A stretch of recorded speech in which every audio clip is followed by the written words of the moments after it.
ეკლესიაში არასდროს არაფერი არ არის მიწიერ. არასდროს არაფერი არ ემსახურება მიწას და მიწიერ კეთილდღეობას. გამორიცხულია. როგორ შეიძლება, აბა დაფიქრდით. მიწა არის დევნილების ადგილი. ღმერთმა სასჯელი ერთხელ რომ გამოთქვა ადამიანზე, ის იმოქმედებს. ოფლით მოიპოვებ შენს საკვებს. შრომით, გარჯით მოიპოვებ შენს საკვებს. ტკივილით შობ შენ შვილებს. ამ სიტყვებზე გაქცევას ვინც მოინდომებს, ის უარყოფს ღმერთს. ამას ვერავინ ვერ გაექცევა.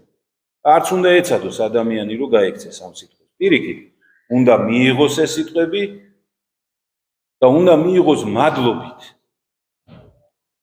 უნდა მიიღოს მადლობით, როგორც ღირსი სასჯელი.